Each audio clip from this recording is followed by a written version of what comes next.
So guys, welcome to Impulse. So നമ്മൾ നോക്കാൻ പോകുന്ന തിക്സോട്രോപ്പി ആൻഡ് വിസ്കോസിറ്റി ആണ്. സോ കുറച്ചധികം കൺഫ്യൂഷൻ വരാനുള്ള ചാൻസ് ഉണ്ട്, അല്ലെങ്കിൽ കുറച്ചധികം ടൈം എടുത്ത് പഠിക്കുക.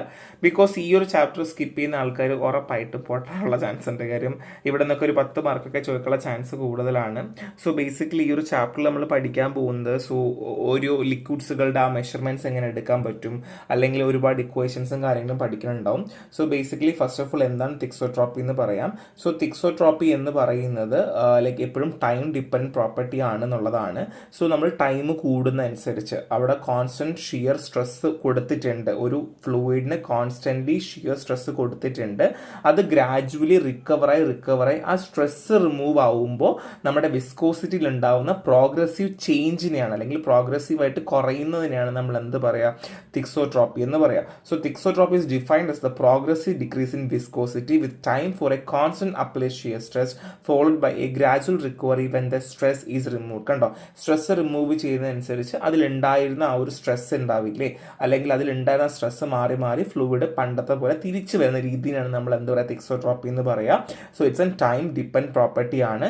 So next one shear thinning ആണ്. സോ ഓൾറെഡി നമ്മൾ ടൈം ഡിപ്പെൻഡൻ്റ് ആണ് എന്ന് നമ്മൾ ഓൾറെഡി തിക്സോട്രോപ്പി ആണെന്ന് പറഞ്ഞു അല്ലേ.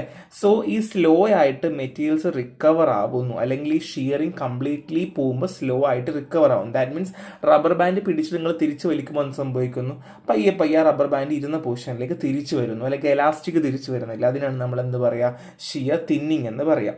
So next one is non Newtonian ബിഹേവിയറിനെ പറ്റിയാണ് പറയുന്നത്. So already non Newtonian fluid നിങ്ങൾക്ക് അറിയാം, ലോ എന്ത് ചെയ്യുന്നില്ല, അത് കംപ്ലൈ ചെയ്യുന്നില്ല. അതേപോലെ തന്നെ ഈ നോൺ ന്യൂട്രൺ ബിഹേവിയർ എന്ന് വെച്ച് കഴിഞ്ഞാൽ എന്ത് ചെയ്യില്ല, നമ്മൾ ഇതേപോലെ റബ്ബർ ബാൻഡ് പിടിച്ച് വലിക്കുന്നു, പക്ഷെ എന്ത് ചെയ്യില്ല, അതുപോലെ തിരിച്ചു വരത്തില്ല, അല്ലെങ്കിൽ അതിന് തിരിച്ചുള്ള ഒരു കഴിവ് അതിന് ഉണ്ടാവില്ല എന്നുള്ളതാണ്. ബിക്കോസ് കാരണം എന്തുകൊണ്ടാണ്, ഇത് നോൺ ന്യൂട്രൺ ബിഹേവിയർ ആണ് കാണിക്കുന്നത്. In a non Newtonian system the down curve of the rheogram can be displace relative to the up curve indicating a break down of structure that doesn't reform immediately. കണ്ടോ, ആ സ്ട്രക്ചറിന് എന്ത് ചെയ്യുന്നു, ഒരു deformity വരുന്നു, അല്ലെങ്കിൽ structure എന്ത് ചെയ്യുന്നു, പ്രശ്നം വരികയും, അല്ലെങ്കിൽ ആ സ്ട്രക്ചറിന് തിരിച്ചു വരാൻ പറ്റാത്ത രീതിയിലാവുകയും, അത് പയ്യെ ടൈം എടുത്തുകൊണ്ട്, അല്ലെങ്കിൽ പെട്ടെന്ന് റീഫോം ആവില്ല, അല്ലെങ്കിൽ ടൈം എടുത്തുകൊണ്ട് എന്ത് ചെയ്യുന്നു, റീഫോം ആവുന്ന രീതിയിലേക്ക് മാറുകയും ചെയ്യുന്നു. ഇതിനെയാണ് നമ്മൾ എന്ത് പറയുക, നോൺ ന്യൂട്ടോണിയൻ ബിഹേവിയർ. സോ ഇപ്പോൾ നിങ്ങൾക്ക് ഒരു ഐഡിയ കിട്ടി എന്തൊക്കെയാണ്, അല്ലെങ്കിൽ എങ്ങനെയൊക്കെയാണെന്നുള്ള ഒരു ഐഡിയ നിങ്ങൾക്ക് ഇപ്പോൾ ഏകദേശം കിട്ടിയെന്ന് പ്രതീക്ഷിക്കുന്നു. സോ ഇറ്റ്സ് വെരി ഇമ്പോർട്ടൻ്റ് ആണ്.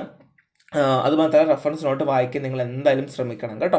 സോ നെക്സ്റ്റ് വൺ നമ്മൾ പറയാൻ പോകുന്നത് ഒരു തിക്സോട്രോപ്പിക് സിസ്റ്റം ആണെങ്കിൽ അതിൻ്റെ ക്യാരക്ടേഴ്സ് എങ്ങനെ ആയിരിക്കും എന്നുള്ളതാണ്.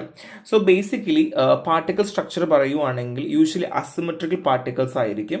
അതുകൊണ്ട് തന്നെ 3 ഡയമെൻഷൻ നെറ്റ്വർക്ക് ലൂസ് ആകാനുള്ള ചാൻസ് കൂടുതലാണ്.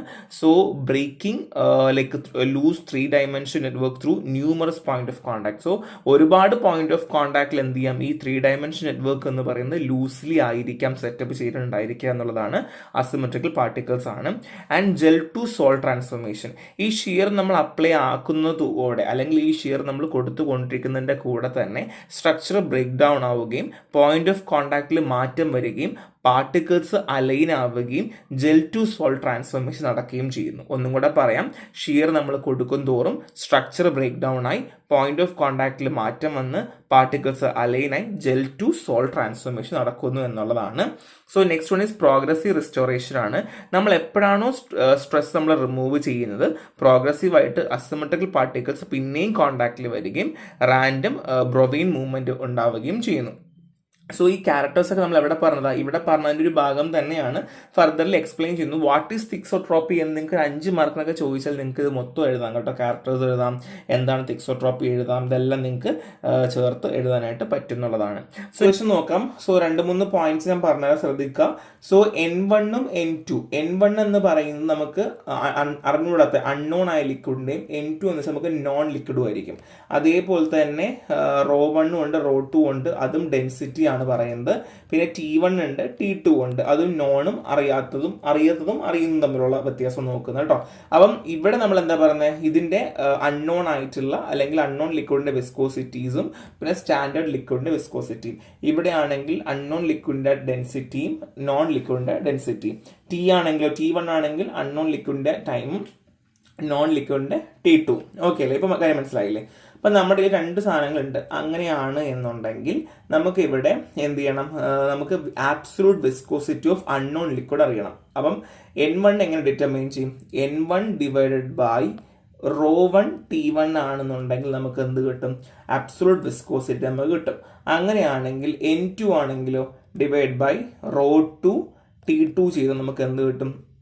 അതിൻ്റെയും ആബ്സലൂട്ട് ആയിട്ടുള്ള അതിൻ്റെ വിസ്കോസിറ്റി കിട്ടും. Okay, the ratio of N1 divide by N2 എന്ന് പറയുന്നത് എന്താണ്? റിലേറ്റീവ് വിസ്കോസിറ്റി ആണ്. എന്താണ്? റിലേറ്റീവ് വിസ്കോസിറ്റി ആണ്. N1 ഡിവൈഡ് ബൈ N2 വെച്ചാൽ റിലേറ്റീവ് വിസ്കോസിറ്റി ആണ്. ഈ പറഞ്ഞ ഇക്വേഷൻ വെച്ച് നമ്മൾ പോയിസൺലി ലോ നമ്മൾ കൊടുക്കുവാണ് എന്നുണ്ടെങ്കിൽ കാപ്പിലറി ട്യൂബിൽ ലിക്വിഡിന്റെ ഫ്ലോ വെച്ച് നമ്മൾ പറയുവാണെങ്കിൽ എന്താണ്? ρ1 is equal to pi R 4p. Okay, so divide by pi R square TP. So ഇതാണ് നമ്മുടെ equation and whole divide by 8LV. So ഇതാണ് നമ്മുടെ ഇക്വേഷൻ. ഓക്കെ, ഇത് നമ്മൾ പോയിസൺലി ഇക്വേഷൻ വെച്ചിട്ട് നമ്മൾ എടുത്ത ഇക്വേഷൻ ആണ്. നമുക്കപ്പോൾ എന്ത് കിട്ടി? ഇക്വേഷൻസും കാര്യങ്ങളും കിട്ടി. ഇതുവരെ ഏകദേശം മനസ്സിലായി. നമ്മൾ റെഫറൻസ് ടെക്സ്റ്റ് ബുക്കിൽ കൊടുത്തിട്ടുണ്ട്, നിങ്ങൾ അത് നോക്കുക കേട്ടോ. സോ നെക്സ്റ്റ് വൺ നമ്മൾ പറയാൻ പോകുന്നത് ഈ ഇക്വേഷൻസിനെ എല്ലാത്തെയും നമ്മൾ ഒരുമിച്ച് കൊണ്ടുവരാൻ പോവാം. നമ്മൾ പറയാൻ പോകുന്നത് R എന്ന് പറയുന്നത് radius of the inside the കാപ്പിലറിയും ആൻഡ് T എന്ന് പറയുന്നത് ടൈം ഓഫ് ഫ്ലോയും ആൻഡ് P എന്ന് പറയുന്നത് പ്രഷറുമാണെന്ന് വെക്കുക. അപ്പോൾ നമ്മുടെ ഇക്വേഷൻ ഉണ്ടെങ്കിൽ നിങ്ങൾക്ക് അത് ഇക്വേഷൻ അറിയാലോ അല്ലേ? സോ L എന്ന് വെച്ചാൽ ലെങ്ത് ആണ് ആൻഡ് V എന്ന് വെച്ചാൽ വോളിയം ഓഫ് ദി ഫ്ലോ ആണ്. അപ്പോൾ നമ്മൾ നേരത്തെ പറഞ്ഞ ഇക്വേഷൻ നമ്മൾ ഇപ്പോൾ പറയുന്നത് കേട്ടോ. അങ്ങനെയാണെങ്കിൽ നമുക്ക് ഈ ഒരു ഇക്വേഷന് നമുക്കിപ്പോൾ ഓൾറെഡി കോൺസ്റ്റന്റ് K വെച്ച് നമ്മൾ കോൺസ്റ്റന്റ് കെയും കൂടെ നമ്മൾ കയറ്റാൻ പോവാ. അങ്ങനെയാണ് എന്നുണ്ടെങ്കിൽ അത് ലെങ്ത് ഓഫ് ദ റേഡിയസും ലെങ്ത്തും വോളിയം നമ്മുടെ കയ്യിലുണ്ട്.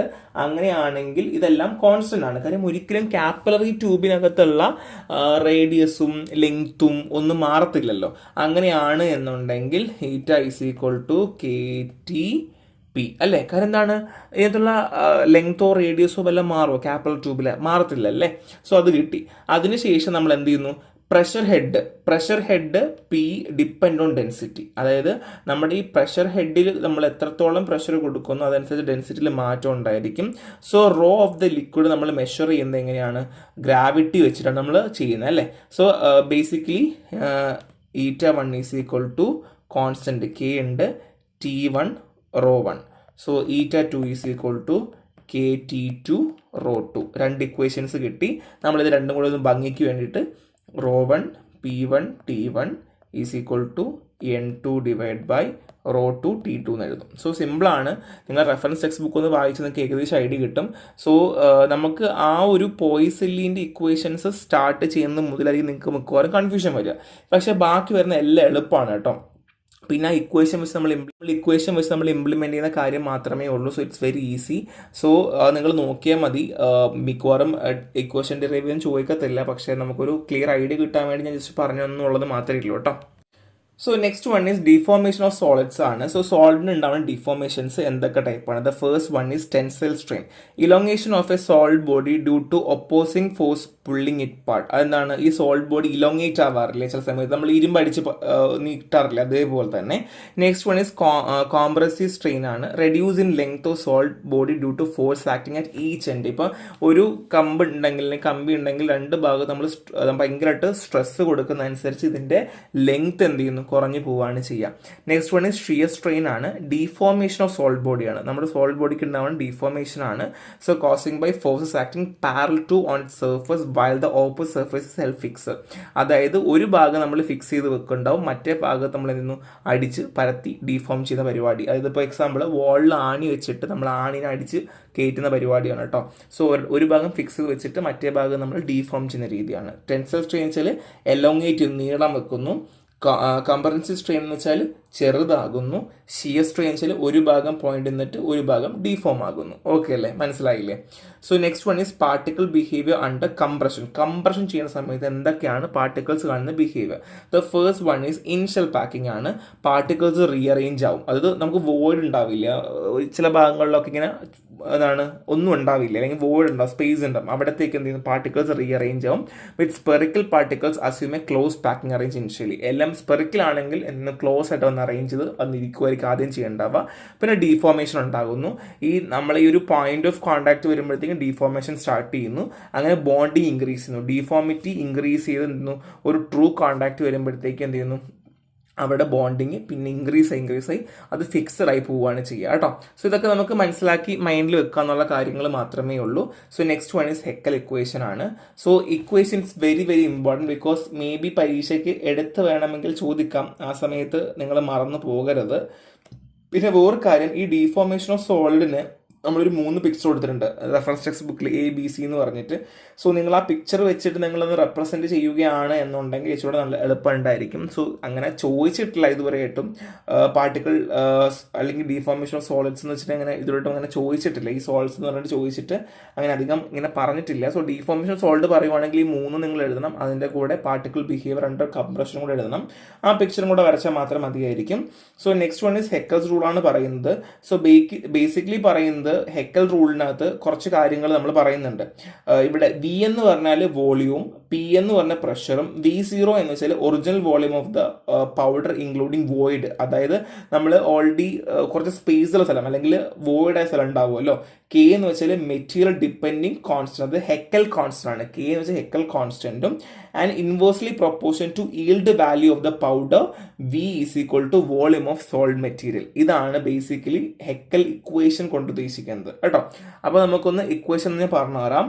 അതായത് in 1/1 minus d is equal to Kp plus A, where d is relative density, P is pressure, K is Heckel constant, A is intercept. ഇതാണ് എന്ത് ഇക്വേഷൻ എന്ന് പറയുന്നത്. അപ്പം ഞാൻ അതാണ് ഇപ്പോൾ നേരത്തെ പറഞ്ഞത്. V വോളിയൂം, P പ്രഷറും, V0 ഒറിജിനൽ വോളിയൂം ആൻഡ് പിന്നെ K എന്ന് വെച്ചാൽ മെറ്റീരിയൽ ഡിപ്പെൻഡിങ് കോൺസ്റ്റന്റ് അല്ലെങ്കിൽ ഹെക്കൽ കോൺസ്റ്റന്റുമാണ് എന്നുള്ളതാണ്.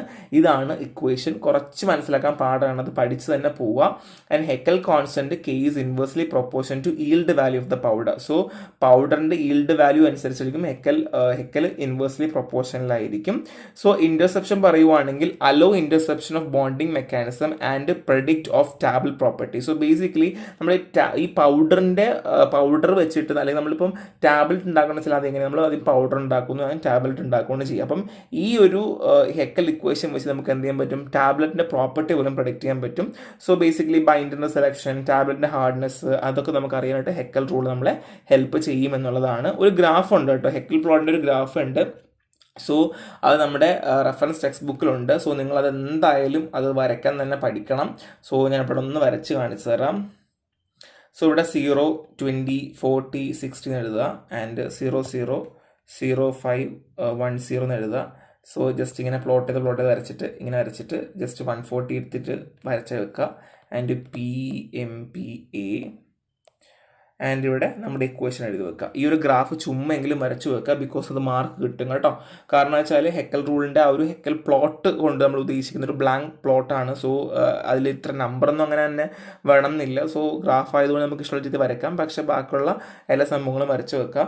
സോ ഹെക്കൽ പ്ലോട്ടിൻ്റെ ആപ്ലിക്കേഷൻ എന്താണ്? The first one is bonding mechanism interception ആണ്. Linear Heckel plot of material like NaCl indicate plastic deform due to compression. So already നിങ്ങൾക്ക് അറിയാം അത് ലീനിയർ ആയിരുന്നു അല്ലേ. സോ ഞാൻ ഗ്രാഫ് വരച്ചപ്പോൾ നിങ്ങൾക്ക് അറിയാമല്ലോ ലീനിയർ ആയിരുന്നു. സോ അതുകൊണ്ട് തന്നെ NaCl പോലുള്ള മെറ്റീരിയൽസിനെ പ്ലോട്ട് ചെയ്യുന്ന സമയത്ത് എന്ത് ചെയ്യാറുണ്ട്, ഡീഫോമിറ്റി, പ്ലാസ്റ്റിക് ഡീഫോമേഷൻ കാണിക്കാറുണ്ട്. ഈ ടാബ്ലറ്റിന്റെ സ്ട്രെങ്ത്തിന്റെ correlation like larger K value ആണ് ഹെക്കൽ പ്ലോട്ടിൽ കാണുന്നുണ്ടെങ്കിൽ അത് ഹാർഡ്നെസ്സുമായിട്ട്, ടാബ്ലറ്റിന്റെ ഹാർഡ്നെസ്സുമായിട്ട് ബന്ധപ്പെട്ടതാണ്. ആൻഡ് ഫോർമുലേഷൻ ഡിസൈൻ ആണ്. ഈ ഹെക്കൽ പ്ലോട്ട് ഈ ബൈൻഡർ സെലക്ട് ചെയ്യാനും അല്ലെങ്കിൽ ടാബ്ലറ്റ് എങ്ങനെ ഫോം ചെയ്യണം, എങ്ങനെ ഉണ്ടാക്കണം എന്നുള്ള കാര്യങ്ങളൊക്കെ പറഞ്ഞു തരുന്നത് ഹെക്കൽ പ്ലോട്ട് ആണ് എന്നുള്ളതാണ്. അതുകൊണ്ട് അത് ഇമ്പോർട്ടൻസ് ആണ്. പിന്നെ ഫാക്ടേഴ്സ് ഇൻഫ്ലുവൻസിങ് ഉണ്ട്. കംപ്രഷൻ ടൈം, അതായത് ലൈക്ക് നമുക്ക് എല്ലാവർക്കും അറിയാം ഈ കംപ്രസ് ചെയ്യുന്ന സമയം എത്രത്തോളം കംപ്രസ് ചെയ്യുന്നു അതനുസരിച്ചിട്ടായിരിക്കും അത് ഓരോ ഫോം ചെയ്യുക, അല്ലെങ്കിൽ നമ്മൾ കൊടുക്കുന്ന പലതും ഫോം ചെയ്യുക. അതുകൊണ്ട് കംപ്രഷൻ ടൈം ഒന്ന് ചെയ്യാറുണ്ട്. പിന്നെ ലൂബ്രിക്കൻ്റ്, അതായത് ഒരു പൗഡർ നമ്മൾ മിക്സ് ചെയ്യുന്ന സമയത്ത് ലൈക്ക് എത്രത്തോളം ലൂബ്രിക്കേഷൻ അതിനുണ്ട്, അത്രത്തോളം ലൂബ്രിക്കേഷന് കിട്ടുന്നുണ്ട് എന്നുള്ളത് ബന്ധപ്പെട്ട് എപ്പോഴും ഇരിക്കാറുണ്ട്. And die size. സോ ഈ ടാബ്ലറ്റ് എന്ന് വെച്ചാൽ ഡൈയിലേക്ക് പൗഡർ വന്ന് വീഴുകയും അവിടെ അതിനെ പഞ്ച് ചെയ്ത് ഗുളിക വരികയാണ് ചെയ്യുക. അപ്പോൾ അതുകൊണ്ട് തന്നെ അസംബ്ലി ഉണ്ടാക്കുന്ന സമയത്തും ഈ ഡൈ സൈസ് എന്ന് പറയുന്നതാണ് എപ്പോഴും ഹെക്കൽ പ്ലോട്ടുമായി ബന്ധപ്പെട്ടിരിക്കുകയാണ് ചെയ്യുക. അതുകൊണ്ട് തന്നെ ബേസിക്കലി ഹെക്കൽ പ്ലോട്ട് എന്ത് ചെയ്യാറുണ്ട്, നമ്മൾ ഡൈയിൻ്റെ സൈസുമായിട്ട് ബന്ധപ്പെടുത്തി എപ്പോഴും നമ്മൾ പറയാറുണ്ട്. So next one is Young's modulus ആണ്. എലാസ്റ്റിക് മൊഡ്യൂൾസ് എന്ന് പറയും, അല്ലെങ്കിൽ യങ് മൊഡ്യൂൾസ് എന്ന് പറയുന്നു. സോ ബേസിക്കലി ഇക്വേഷൻ പറയുവാണെങ്കിൽ E is equal to tensile strength divide by tensile strain. ഇതാണ് ഇക്വേഷൻ. ഇത് പഠിക്കാം. E is equal to tensile stress divide by tensile strain. ഇനി പറഞ്ഞാൽ ഡെഫിനിഷൻ പറയുവാണെങ്കിൽ Young's modulus is a measurement of material stiffness with higher value indicating stiffer material. എത്രത്തോളം കട്ടിയുണ്ട് ഒരു material എന്ന് കാണിക്കാനായിട്ട് ഉപയോഗിക്കുന്ന ഒരു മൊഡ്യൂളാണ്, അല്ലെങ്കിൽ മൊഡ്യൂൾസ് ആണ് എലാസ്റ്റിക് മൊഡ്യൂൾസ്. സോ ഇവിടെ നമ്മൾ മെഷർ ചെയ്യാണ് എത്രത്തോളം സ്റ്റിഫ്നെസ് ആണ്. ഹയർ വാല്യൂ കൂടുവാണെങ്കിൽ അത്രയും സ്റ്റിഫ്നെസ് ഉണ്ട് എന്നാണ് പറയുക. സോ എത്രത്തോളം അതിന് കംപ്രഷൻ നിൽക്കാൻ പറ്റും, എത്രത്തോളം ഫോഴ്സ് എക്സ്പോസ് നമുക്ക് നിൽക്കാൻ പറ്റും എന്ന് നമുക്ക് അറിയാൻ പറ്റും. അതിനെയാണ് നമ്മൾ എന്ത് പറയുക, ബേസിക്കലി യങ് മൊഡ്യൂൾ കൊണ്ട് നമ്മൾ ഉദ്ദേശിക്കുന്നത്. സോ ഓൾറെഡി നമ്മൾ എന്തൊക്കെ പഠിച്ചു, തിക്സോട്രോപ്പി എന്നൊന്ന് പഠിച്ചു, വിസ്കോസിറ്റി മെഷർ ചെയ്യാൻ വേണ്ടിയുള്ള നമ്മൾ പഠിച്ചു, ആൻഡ് മെറ്റീരിയൽ ഡീഫോർമേഷൻ നമ്മൾ പഠിച്ചു. ഈ 3 പോർഷൻ എവിടെന്നെങ്കിലും ഒരിടത്ത് കാണും. പിന്നെ വിസ്കോസിറ്റി മെഷറിൻ്റെ അവിടെ വന്നപ്പോഴത്തേക്ക് നമ്മൾ ഓൾറെഡി ആ കാപ്പിലറി വിസ്കോമീറ്റർ നമ്മൾ ഡിറൈവ് ചെയ്തിട്ടുണ്ടായിരുന്നു. അതൊന്ന് ശ്രദ്ധിക്കുക. അത് മാത്രം ഞാൻ പഠിപ്പിച്ച മനസ്സിലാവാത്തവരുണ്ടെന്നുണ്ടെങ്കിൽ റെഫറൻസ് ടെക്സ്റ്റ് ബുക്കൊക്കെ വ്യക്തമായി കൊടുത്തിട്ടുണ്ട്. അത് മനസ്സിലാക്കി നിങ്ങൾക്ക് ഒരു ഐഡിയ കിട്ടുന്നുണ്ടാവും. സോ നെക്സ്റ്റ് ക്ലാസ് കാണാം. Thank you.